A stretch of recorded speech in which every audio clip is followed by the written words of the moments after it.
as in every good show, there's always little challenges right before showtime, right? So I'm Lynne Wellish. I'm thrilled and delighted you're here. I like to think of myself as a hospitality sales executive with the heart of a meeting planner. But as you can tell, I have both designations. So I always think my advantage is that I know what a meeting planner wants to buy, but better than that, I can sell anything to anyone. So we have to remember that we're looking at two different mindsets. What we as hospitality sales executives want to sell are our fabulous features, advantages, and benefits. But that might not be what a meeting professional wants to buy. What they want to buy is space in your property that fits their group perfectly, right? So,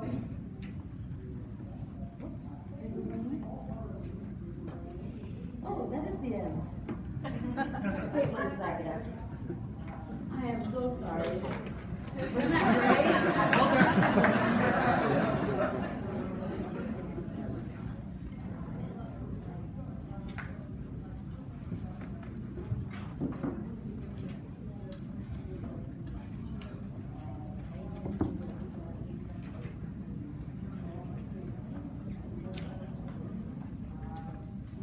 So we are using Slido today. Is everybody familiar with Slido? Does everybody have it downloaded? Does anybody need a question about Slido? What is Slido? Sophia, you want to come up for 1 second? So we'll be using the app. We'll be using the audio interaction platform for questions and also for the live calls. So if you can just take out your mobile phones and go to slido.com and enter the event code, which is IMAX18. We will also put it on the screen.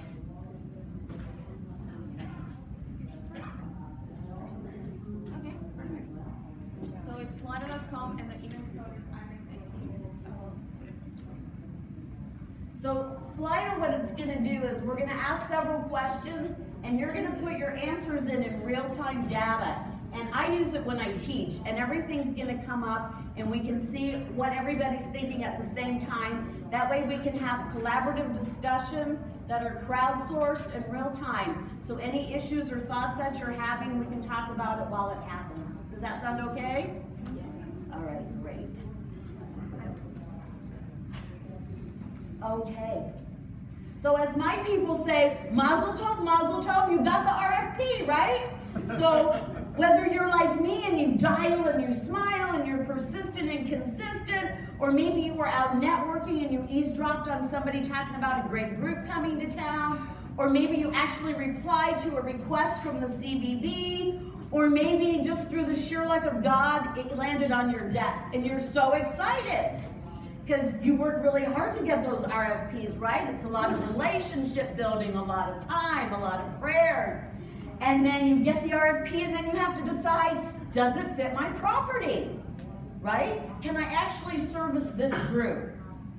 So in your head, you're going through the whole thing. Okay, it's close enough, right? How many ever feel that way? It's close enough? Or how about this one? It's hot dates, good rates, we'll try, right? So the next thing you do is you go to the revenue manager. Who has a revenue manager? Show of hands. Oh, not very many. Okay. And you go to the revenue manager, and then what happens when you go to the revenue manager? Try to work out the rates.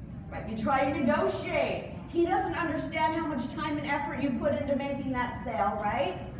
The revenue manager is looking at the total spend. How much is that money going to bring into our property?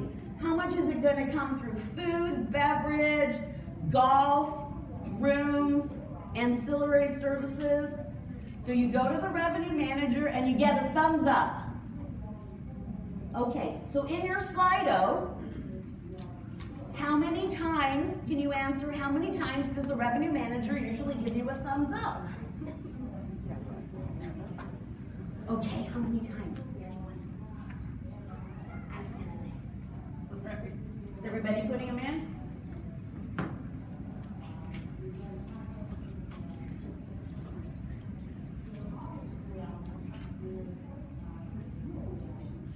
All right, how are we doing there, Sophia? Oh.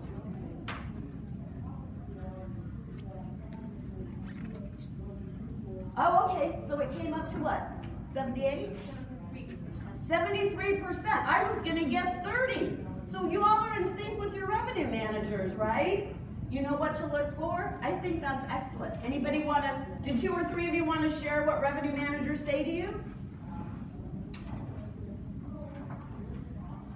Did I see a hand? Should I create one? Okay, I'm gonna call on you later. Okay, so after today's workshop, you're gonna be able to position yourself and your property for a site selection that sells. I'm gonna teach you to conduct a site inspection that is full of relevant information to the planner that you're citing.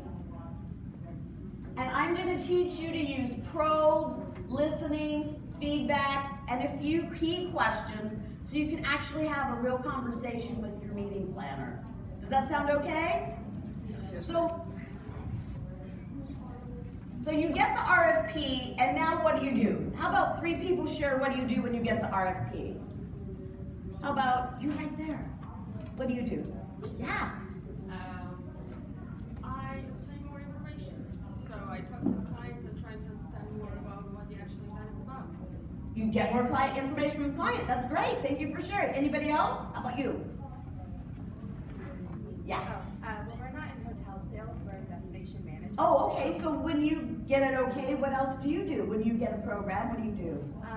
Same thing, get more information from the client, things, locations, number of people, their hot buttons, what worked or didn't work in the past. Excellent. And what's your name? Lauren? Lauren. Okay, great. Thank you, Lauren. Anybody else? One more? How about you? Yes. What's your name? 2 questions I do is what did they do last year to try to gauge a budget without directly asking, and then just send a proposal that's incredibly flexible.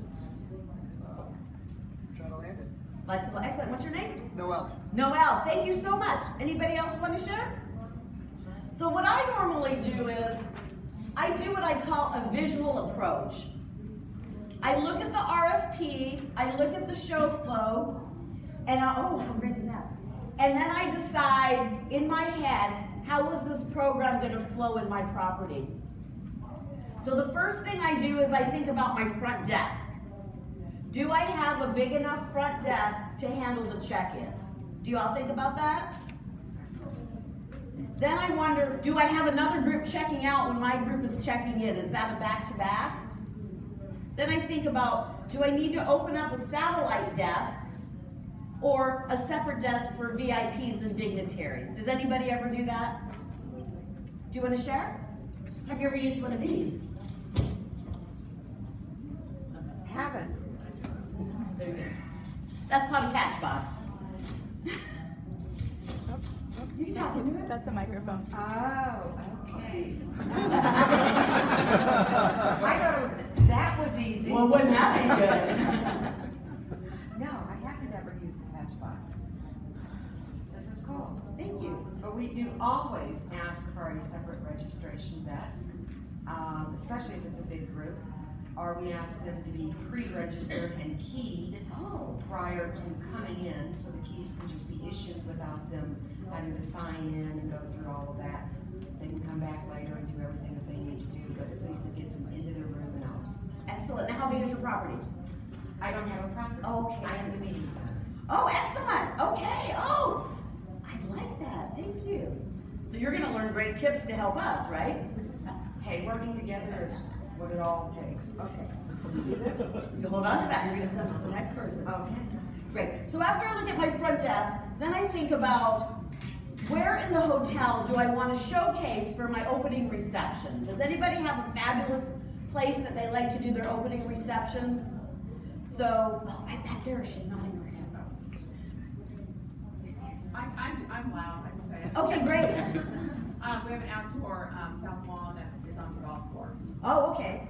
And how many does it hold? up to 400, on a smaller property. Excellent, excellent. Anybody else want to share a fabulous opening reception space? So, I used to do mystery shopping for a lot of Four Seasons and Intercontinental hotels. And one of the hotels in Beverly Hills, on the second story, had an outdoor space that could hold up to 250 people. So imagine how breathtaking and what a great impression that would be on your group when they check in and their first experience at your property is this fabulous view of Rodeo Drive, or this fabulous view of the golf course.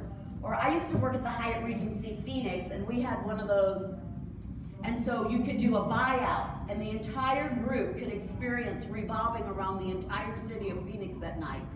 That leaves a great impression on the participants attending that meeting. Then the next thing that I look at is what meeting professionals really care about. Where's my general session? Where am I going to feed everybody? And where am I going to put my trade shows and exhibitors? Because those are the revenue generators that are making my meeting or event possible. So I have a good friend who used to work at the Hyatt in Kansas City, and she came on as the director of convention services. And somebody as a sales manager had sold a large group, but they forgot about feeding the group. So they had the general session space and they had the exhibit space. So in her creativeness, she decided to feed everybody in the parking garage. But then you have to go through a lot of different permitting. You're shaking your head. Have you had to do that before? No, but I can see that. You have to make something happen. Right, you have to make something happen. All right, great. So we have the visual approach. Okay, so here's our next Slido question. Do you do research on the planners?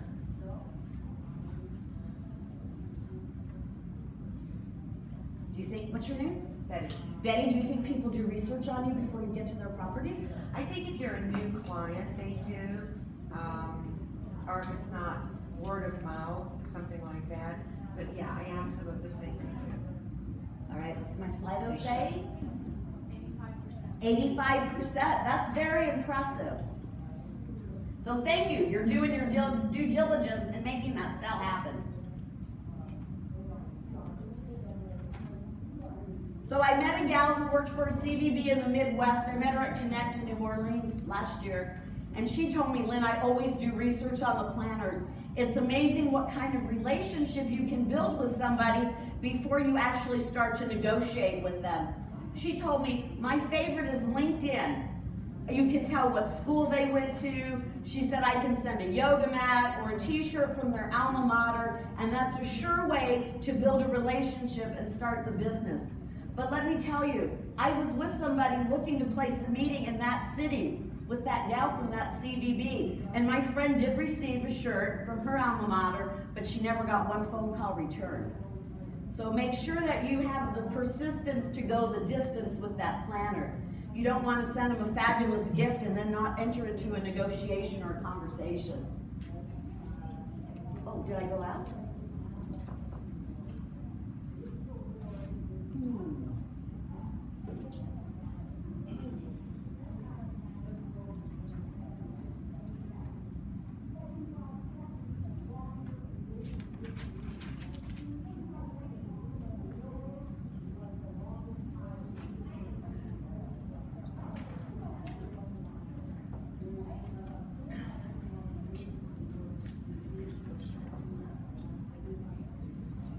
Does it go down the screen?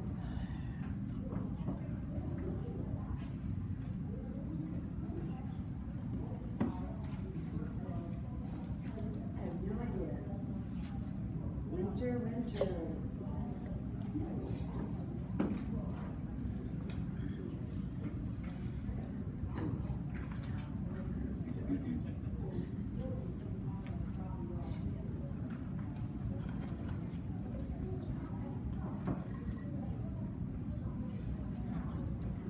Okay, so let's talk about site inspections. Does anybody here want to share what they do on a site inspection? Do any of you get together with your director of sales or your executive committee and go through and create a scenario for the meeting professional when they tour? Anybody want to share? Do you tell people what's happening? I think in sales you have the hardest job because not only are you selling to the external client, the meeting professional, you have to sell that group to the internal clients, your hotel staff, right? You have to point out to them how important that group is and how much money is being generated by that revenue. So I find a lot of times when you're doing a site inspection, you have to look at things that a meeting professional doesn't normally see. And you have to look at it from their vantage point. So I have, and I will share with you, a meeting planner checklist. It's a site inspection checklist that all meeting professionals use when they tour your property. And I'm happy to send it to you. You can fill out that card and we can talk about it later. But you're able to go through and rate each facility. So again, a meeting professional, when they come on site, they're interested in their group. I was working with a small hotel in Tucson, I'm gonna call it The Lodge, and I was working with their sales team. And their sales team, I said, let me see what you do for a site inspection for a meeting professional. So who can guess where that sales team started? Rooms. Exactly, who said that? Oh, Betty, you're so smart, thank you. They showed me the rooms, they were so excited. First, they told me that they were a resort hotel in the downtown Tucson area, so that meant no valet parking, no parking fees, and no resort fees. Those are all good things, right? Yeah. Then they marched me immediately to the guest room. They wanted to show me how it had been redone. They wanted to show me the fabulous, which I agree, jacuzzi tub. Most hotels were taking those out, but this was an older property. They wanted to show me the 750 count linen. And then they were so excited by their Aveda products. Right? Then they took me to see the meeting space. I was getting excited. This is our little meeting room. This is our larger meeting room. Okay. Never once did they say, the ceilings are 18 feet high. These are the dimensions of the room. They didn't take me to the loading dock so I could see how big the load-in was. They did show me one room that was off to the side that had a lot of privacy. And then they showed me the restaurant, and then they showed me the private dining room, right? So as a meeting professional, the most important thing that you want to see is your general session space, right? Then you want to see where the meals are going to be served, and then you want to see where your trade show and exhibits are going to be held. So I'm going to ask you to go ahead and close your eyes for a second, and let's look at a site inspection from a meeting professional's point of view. Go ahead and think about your lobby. You can open your eyes if you want. But I'm walking in as a meeting professional into your hotel, and I'm walking through the lobby. Now, most meeting professionals have worked at a hotel before. Would you find that to be true? Right? When you're working at a hotel, you think, what's next? But then when you become a meeting professional, you know what's next. So think about it. I'm walking through the lobby at your hotel. Is the doorman opening the door and saying good morning to me? Is that doorman in a uniform? You know, the trend today is people not to wear uniforms. Have you noticed that? I like to know what department people are in by the uniform that they're wearing. It helps me identify. So they're going to go into the lobby. They're going to look around. The first thing a meeting professional is going to look for is restrooms, phones. Who still has house phones? Very few people have house phones. Oh, you do? Where do you work at? Hi, what's your name? Jennifer. Hi, Jennifer. Where do you work? Washington. Oh, that's a beautiful property. I like that. Do you have the attorney thing? No. Okay, good. That's even better. Those conference rooms are fun. Okay, so they're going to look at the lobby. They're going to look for dust bunnies in the corner. They're going to look for a ripped piece of carpet. Have you ever worked in your property for so long that you overlook those things? Then the next thing they're going to do is go to your front desk. And they're going to see, are the agents standing or sitting behind the desk? Right? Are they greeting people properly? Are they able to answer any questions? Remember, in a client's mind, in a meeting professional's mind, that front desk is the communication center between the operations of the hotel and the needs of the guest. They're communicating one to the other. My husband and I were at a hotel in San Francisco about 4 years ago, and the fire alarm went off in the middle of the night. So everybody, of course, is going down the elevators, and then the alarm stops. We go back to our rooms. 30 minutes later, the alarm goes off again. It's about 4 in the morning. We all go back to our rooms. The next day, or that same morning, my husband said to the front desk, "What happened last night? The fire alarms kept going off." The person behind the desk said, I have no clue what you're talking about, I just came on shift. So I thought to myself, would I plan a meeting? So far I love the hotel, but would I plan a meeting here? Because in my mind, I thought perhaps they could have photocopied a little thing and put it under, there's only 200 rooms, under the door that said, sorry, we had a smoke alarm go off inappropriately, please use this for 20% off your breakfast. But the fact that there was no communication, that was a little scary to me. Then the next thing a meeting professional is gonna look at is the elevator space, right? Are your elevators clean? Are they serviced? How close are they to the meeting space and the meeting rooms? But more important than that, in today's world, they're gonna wanna know, can I put signage there? Is that a sponsorship opportunity on the outside of the elevator or the inside? Who's been to a Hampton Inn lately? Back there? Tell me about the elevator at the Hampton Inn. There's always something fun to see on the floor. Say good morning, they say have a great day, or what have you. Right, they're self-promoting themselves. They're using it for fabulous advertising space. So that's a fabulous advertising opportunity. Oh, excellent. Let's see where we're at. Slide up. Okay. So next we're going to look at the primary meeting space. And again, this is the most important thing to the meeting professional.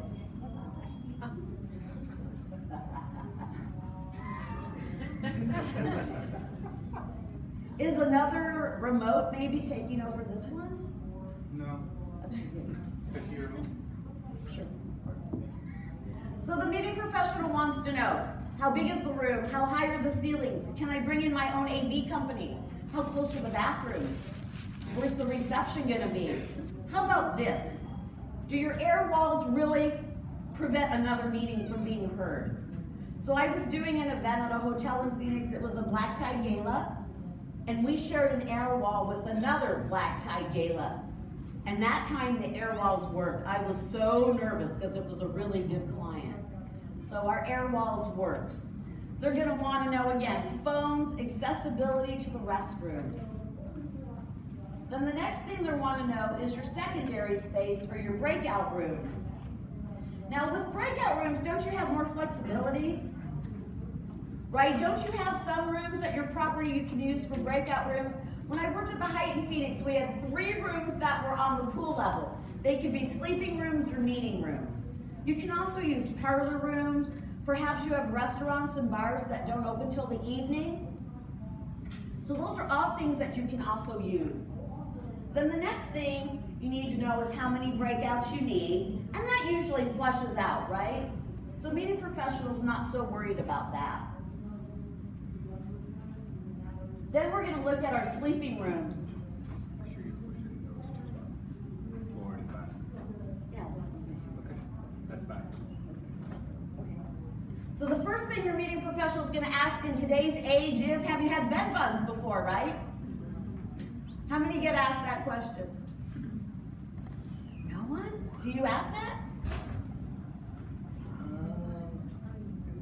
What? I'm gonna start asking now. Oh, are you a planner? No. I would As a bet guest. dollars to donuts if you ask that question. 99% of the hoteliers are gonna say, Say no. oh, no. Not us. So it's like, why ask a question that you already know the answer to? Right? So that's the first thing they're going to see. Have you had bed bugs? What does the room look like? How many kings do you have? How many doubles do you have? How many suites do you have? But when it comes to the suites, a lot of times in a bigger conference, they're going to ask, do you have 2 suites that are similar in size, right? Because you've got 2 vice presidents, and you have 1 suite that's more spectacular than the other for your CEO. So who here has properties that has 1 suite more spectacular and 2 that are very similar? Because that's what people are going to want to know. Then they're going to want to know the pricing, kings, queens, and doubles, suites, and then they're going to want to know how many are ADA compliant. Then they're going to look at the amenities. For me, what I look at as a meeting professional, I want to know, do you have that makeup cloth so I don't have to make your washcloth black? Then I want to know, YouTube, Then I want to know, do you have the light up makeup mirror that magnifies to 10? Do you have that? 8? Maybe 8, yeah. And then I want to know, do you have the heat lamp in the bathroom? Because I'm from Phoenix, and when I'm in Minneapolis speaking and I get out in that bathroom, it is really cold. You too? Well, we're from Phoenix, so. Oh, we do the same so who are you with? Southwest Conference. Oh, okay. Excellent. Right, so you may have fabulous Aveda products or Salvador Ferragamo products, but this is what a meeting professional is looking at. Who has light up makeup mirrors in your bathroom? You love them? I sell it to minors. Right? And those are like 12 bucks each or something. It's such a small amount. Then the planner's going to look at the restaurants, and restaurants today are not as important as they used to be. I was at a conference at a hotel in Dallas in July. I had worked at that hotel right out of college.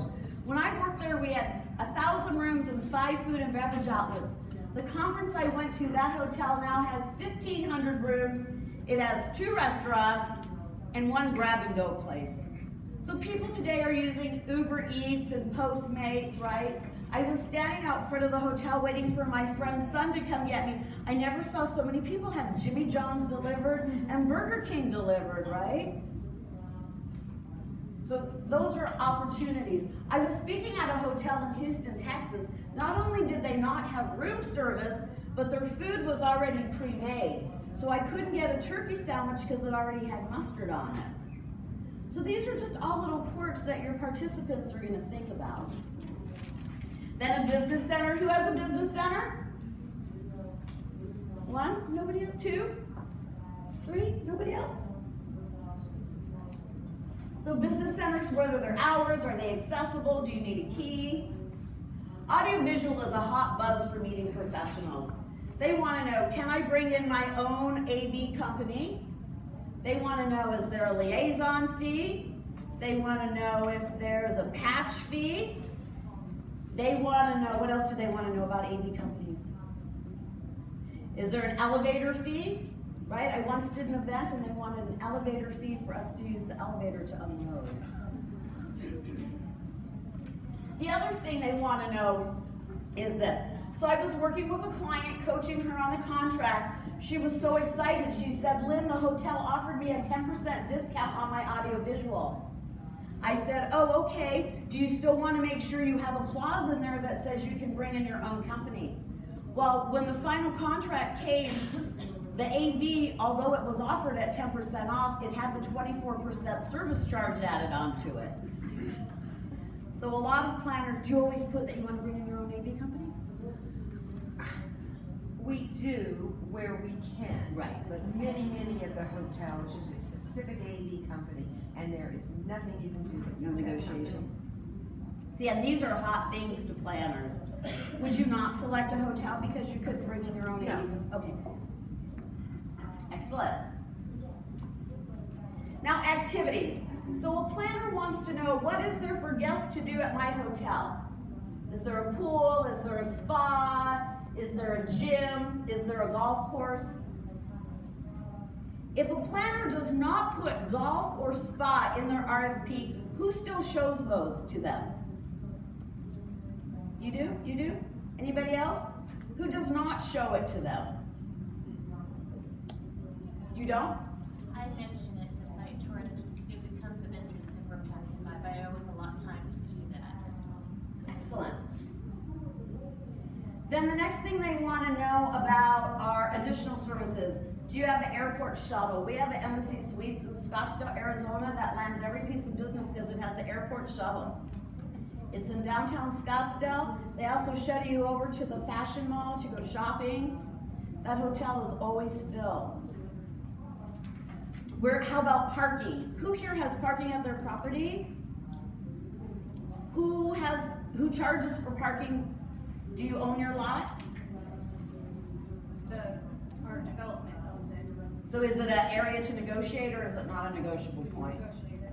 Everything's negotiable. How about your parking? We're not a hotel, we're an event center. Oh, okay. And do you charge for parking? Okay, excellent. So my brother just recently came to Phoenix, and there's an Embassy Suites by the Arizona Biltmore Hotel where they do charge for parking. So now the Embassy Suites charges. My brother paid $25 a night just to park his car. I think that's a lot of money. He could have parked at the shopping center. And then overflow hotels. So who is friends with their neighboring overflow hotels? Anybody want to share? Is it a good relationship? Right? Sometimes it's challenging because you don't know which one's going to be picked for the host hotel. So you want to make sure you have a good relationship with everybody. I'm going to take a minute now and tell you a story about my friend Nancy. Is that okay? Nancy worked at a very, very okay hotel. Has anybody ever worked at just a very, very okay hotel? She worked at she's laughing back there. Nancy worked at a very, very okay hotel. It was in Sonoma, in Northern California. And for some reason, she was included in a tour through the CVB for some planners that were looking to place a meeting. And of course, the shuttle pulls up late, and the grouchy planners get off because they're irritated, and they say to Nancy, we don't even know why we're here. Your property doesn't meet the scope and sequence of what we're looking for. We're late because she showed us golf and spa, which we weren't interested in, and I really don't think your property is going to work for us at all. Have you ever had an experience like that? So Nancy, she was a little older and smarter than most of us. She goes, I totally understand what you're saying. You know what? Our hotel is really small. Why don't you come in and sit down? So she had set over in the lobby a little table with nibblies and drinks. She said, let's just take a couple of minutes. There's the bathroom. Grab something to eat, have something to drink, and then we'll go from there. So after about 8 minutes, everybody's blood sugar was fine. They went to the restroom. Nancy said, my hotel's really small. I'm going to respect your time limit.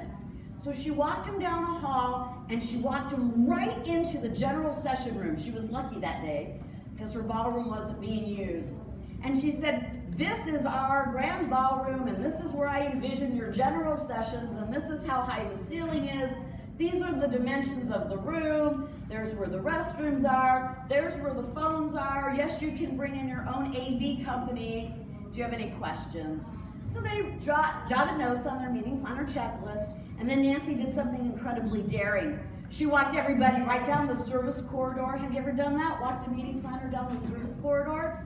She walked him right down that service corridor into the main kitchen, and there was the executive chef. And he said, hi, I'm Chef Randy. Nancy is going to show you the perfect place for your opening reception. Because we're in Sonoma, we like to showcase local wines. So what I've done for you today is I've prepared 3 craft hors d'oeuvres for you to sample with the wines. I know you're on a time limit, so I won't take too much of your time. So they were in there about 5 to 8 minutes, eating nibblies and tasting the wine. And then Nancy led them right back through the service corridor into a smaller ballroom. In that ballroom, she had set some of the standards, tables, chairs, schoolroom, china glass and silver, so that they could see what the standards of that property were. Nancy then led them through the front of the room, and she said, this is where I envision your exhibitors and trade shows being, but I've got some breakouts going on. So she led them down the hall, they looked at some breakout rooms, and then she led them outside, right past the pool, and didn't say a word. She led them into a tower, and she showed them 1 king and 1 double-double, asked if they had any questions, and led them right back past the pool into an outdoor area for the opening reception. She said, this is where the chef had told you would be the perfect place for our opening reception. So she talked a little bit about how they'd set it up like a farmer's market. They'd showcase different wines. They'd showcase different craft hors d'oeuvres that the chef would make. From there, Nancy led them back into the lobby, and sitting at the table was a very tall gentleman. And he said, hi, I'm Drew. I'm the general manager of this hotel. I know Nancy has done a great job showcasing everything for you. I want you to know how important your business is to us. I'm here to answer any questions you have, any feedback you have, or listen to any of your thoughts. And by the way, the chef has packed everything up for you to go. So that general manager sat with them for about 5 minutes and he said, I know you have another property to see. We don't want you to be late. And he helped them all onto that mini coach. And Nancy landed that business because she had taken the time and energy to show that meeting professional what they wanted to see. She had the ability to sell that internally to all the employees of the hotel and show them how important that piece of revenue was to that hotel. So I say, I applaud Nancy. Have any of you ever done anything like that? Have you? You want to share?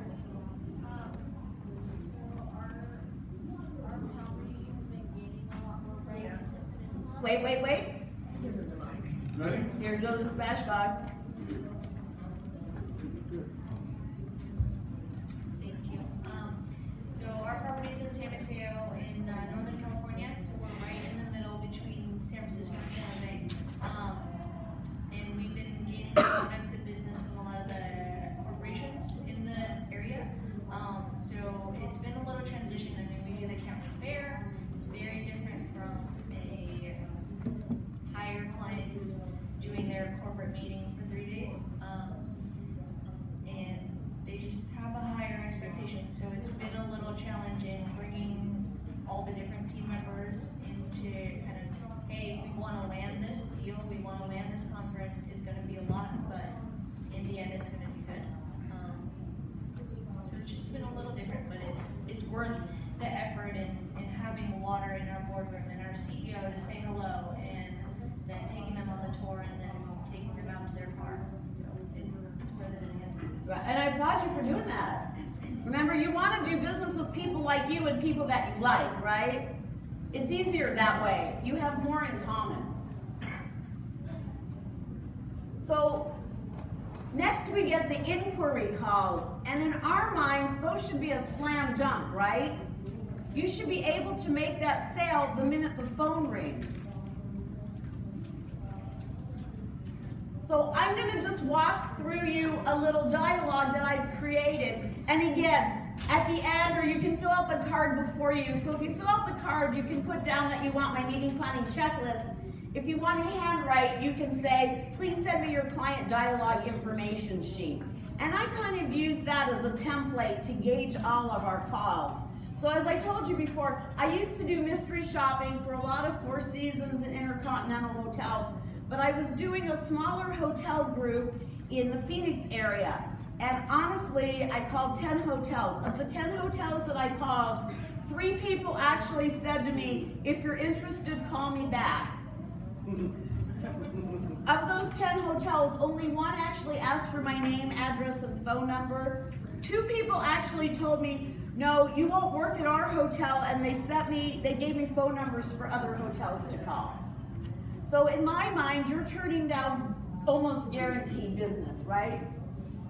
So I liked, and again, I'm gonna use the Lodge in Tucson as my example of my hotel. So you're gonna answer the phone and you're gonna say, hi, my name is Lynn. Thank you for calling the Lodge. How can I help you today? And they're gonna say, I'm planning a board meeting for November 14th from 9 to 10 with lunch. How much is it gonna cost, right? Because that's what they wanna know. How much is it gonna cost? So then you have to, just like they said over here, you have to step back and ask a few more questions.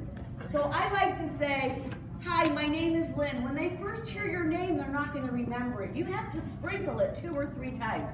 Hi, my name is Lynn. Can I ask you just a few more questions before we move forward? What's your name?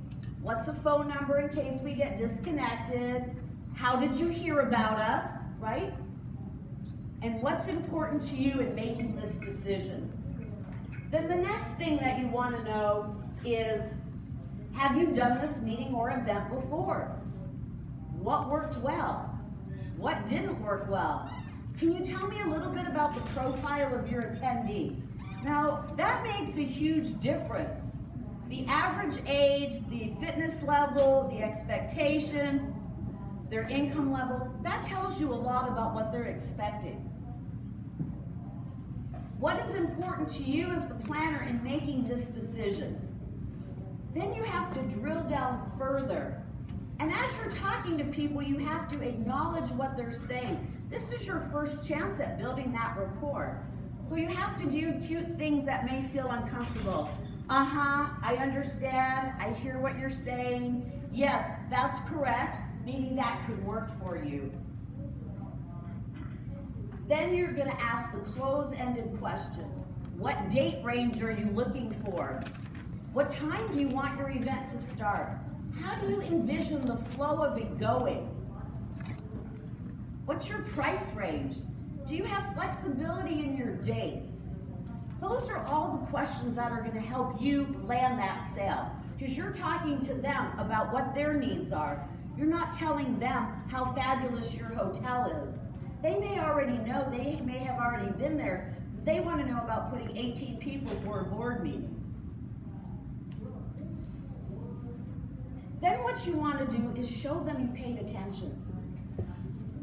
So you're going to wrap it all up in a pretty bow, and you're going to say, if I'm hearing you correctly, you would like to have a board meeting for 18 on Wednesday, November 14th. It's going to start at 9 a.m. It'll end about 4. You want coffee breaks. You want lunch outside or in a different room. What's important to you as the person planning the event is that it has a resort-like feel, but it's less than a 5-minute walk from the parking lot to your meeting space. Did I hear you correctly? Is there anything I overlooked? That's gonna get you the sale because you're telling them what they want to hear. You're paying attention to them. Then what you want to do is you want to show them why your property's the best fit.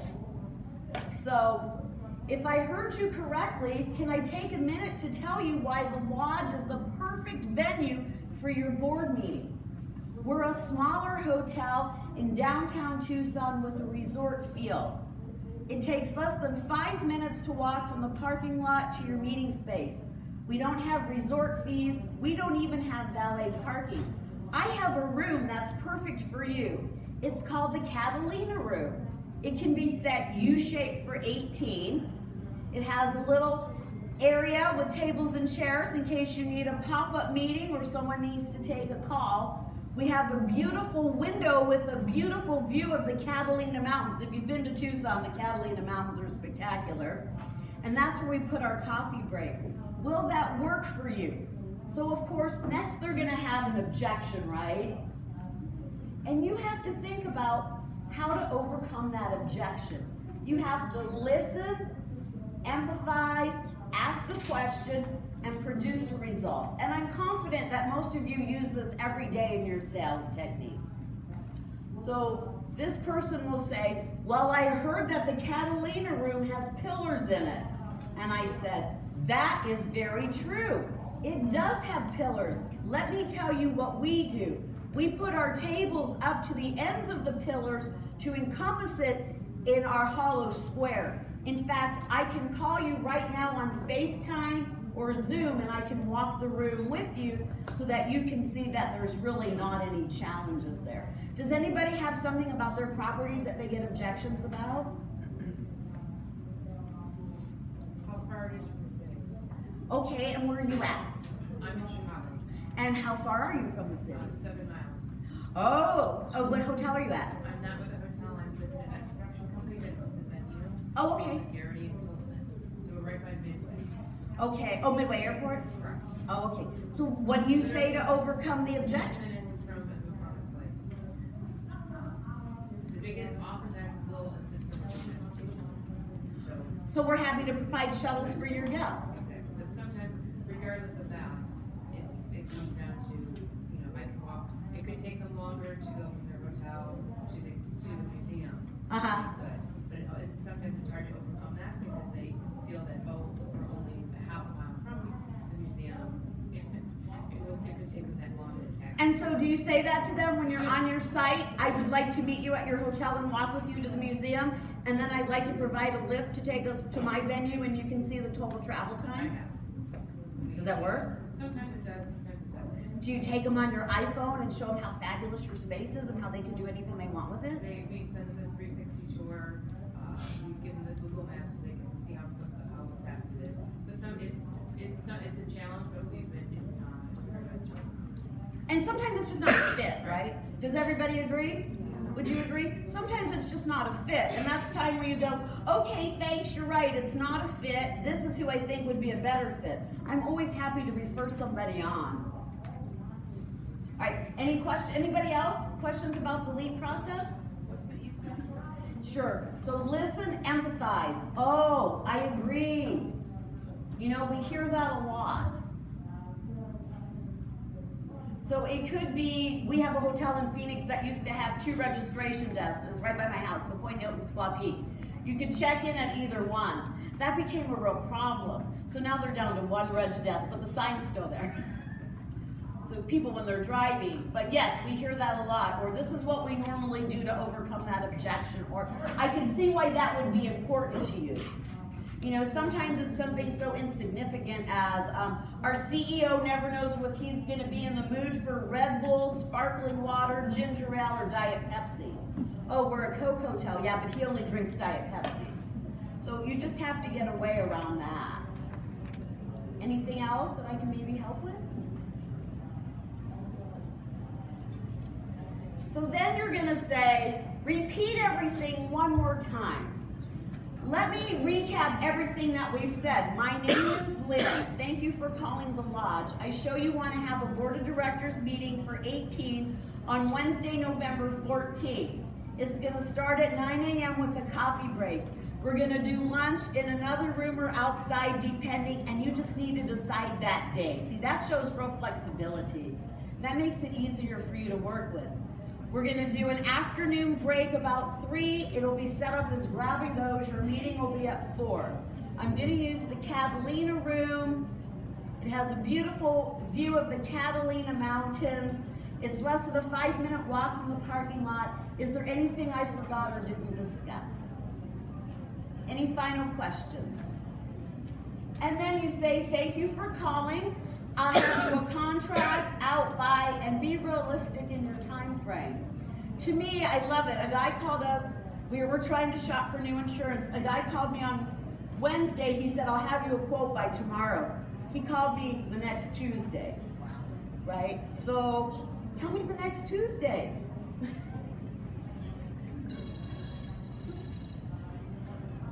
So, in front of you, I have just placed a card. Have y'all had fun today? Did you learn something? Yes. You know, yes. I have a question. We didn't talk about one terrible thing that hotels do to us. We're going to get to that in a minute. We are? Okay. Yeah, I have a whole Q&A. Okay, good. Thank you. Is that okay? So I have these cards in front of you. If you want to go ahead and fill them out. On the back, I have, for you, I'll send you my meeting planner checklist. If you want to handwrite, you can also put that I'll send you the client information dialogue that we just went through. So would you agree that we all need just a little bit of help closing? You need a little bit of help closing sometimes when you're making a sale. So you can go ahead if you want. I can send you some information about my sales training program. And so, yes, you see, I am asking you for a referral, but I'm asking you as hotel salespeople, when was the last time you asked for a referral for your hotel? So think about it. We always need to be out there selling. All right, perfect. So I love what I do. I'm glad you had fun today. I am now taking any questions. Yes, sir. You already talked about resort fees, haven't you? I talked about resort fees. Do you want to talk about them some more? They're terrible. I agree. Do you want to know what's terrible about them? Please. They give you things that you should get no matter what, right? Like, why should they charge you for Wi-Fi? Why should they charge you to use the gym? What else don't you like about them? They're a hidden cost. Yes, they are. That's the biggest problem. They're a hidden cost. And so how do you handle that? Try to negotiate it out of the contract, or at least get some sort of amenity for it, or ask them now to provide the services. Right, so I'm going to share with you I have another friend, Nancy. Shockingly, she does site selection. This is what this actually happened to my other friend, Nancy, 2 months ago. She does small meetings, but they're all board of directors meetings, so they're all less than 20 people. So she usually gets the executive meeting manager, who is usually brand new to the job, right? And she's doing VIP stuff. So Nancy got a gal that assured her that there would be no charge, no resort fee, and no Wi-Fi fee. So the director of sales called my friend Nancy back and said, I'm so sorry, Ashley is brand new, she gave you incorrect information. I do have to charge for Wi-Fi and resort. So my friend Nancy said, absolutely no problem, I used to work in hotel sales.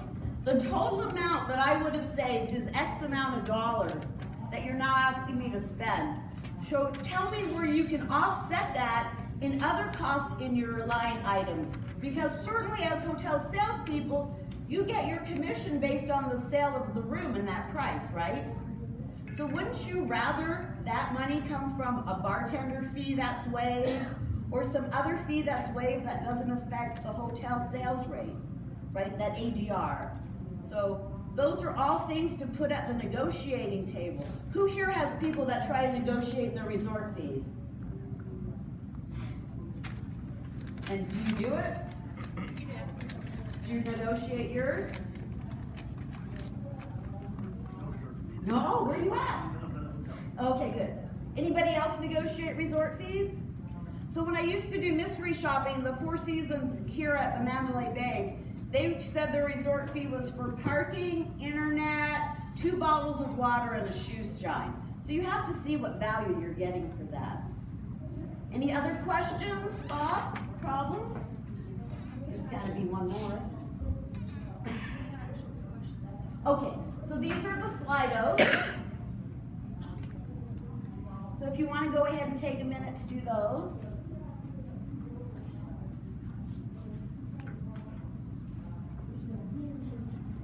Those are actually questions for you.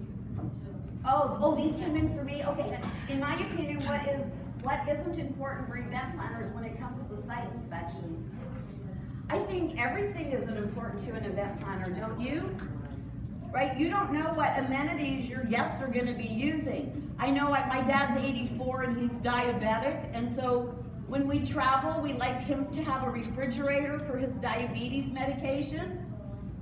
So you might think that things like that, how many refrigerators do you have in stock? Is there a fee to use it? Like, would it occur to you that there would be a fee to use a refrigerator So we actually had a hotel that said to my dad, we'll go ahead and take your medication and we'll keep it in the refrigerator at the front desk. Right? So I think everything is important for a meeting professional. What are the most common mistakes property managers do? I think one of the most common mistakes is you show a meeting professional the guest room first. They want to see your meeting space because that's how their decisions are going to be made. Is my general session going to fit? Where am I going to feed everybody? And where am I going to put my trade shows? Then the next thing they're going to wonder about is parking. So I think that's really important. What do you think appeals more to meeting planners, price or convenience and excellent customer service? I think that a meeting professional, like all of us, shop the first time for price. But I think the second time you shop for service and convenience. So I have a friend named Joyce, not the brightest bulb. She was planning her daughter's bat mitzvah. She signed a contract at a hotel because they had a lower food and beverage minimum than the country club her husband wanted. But she didn't realize that she didn't ask them to hold to that pricing from 18 months, and she didn't look at the pricing at the country club. In her head, she thought the minimum meant she had to spend less. So I think all the factors come into consideration. Is there a benefit to meet with a DMC when citing multiple hotels for a specific program? The answer is there's always a benefit to meet with a DMC. They are your feet on the ground in a new city. They know the ins and outs of every one of those properties. They know the good things and the bad things and if they're hard to work with or not. So there's a hotel in Phoenix called the Fairmont Scottsdale Princess, which I cannot think of anything horrible about working there, can you? Exactly. But you might go to a different property named the Phoenician, and they are a very difficult property to work with. But if you don't know that, and you're just going through the Sheraton, the Starwood sighting of the hotels, you might come to the Phoenician and go, oh my gosh, this place is beautiful, it's got escalators, it's got a fabulous ballroom. You don't realize the loading docks are only 2 or 3. You have to hand carry a lot of stuff. It's not so convenient for parking. It's to the hinterlands for your guest rooms. So I think taking advantage of that history and that experience of your destination management company is priceless. Yes. Hi. So my question kind of leads on from what you just said. Excellent. We are from the Bahamas. We're independent event planners. We work at a lot of the hotels on the island. How can we stay or remain diplomatic when it comes to difficult questions about hotels? I think you have to be honest, or you're not doing a service to your client. You might be doing them a disservice. And so I'm going to talk about this in my afternoon session, but I used to work for an audiovisual production company, and I ran recently into the owner. She said, Lynn, I did a program in Orlando and the power was $19,000. I did the same program at the Phoenician and the power was $23,000. How do you explain that to your client, the difference in that power? And so that's something that you would say to your client. This hotel might charge a higher power fee, but it's a shorter load in. The loading docks are easier to get to. If we forget a flashlight, they've got one there. There's no problem to drop a spider box. However, so you have to know the features, advantages, and benefits too. Right? Because the client's paying you, not the hotel, right? Yeah. Did I answer your question? You did, yeah. I love your smile. You look like the girl from Younger. Have you seen that show, Younger? All right, any other questions? Thoughts? All right, thank you so much. Go ahead and rip your card. There's some evaluations you can do at Slido, asking for feedback, and you can rate my session.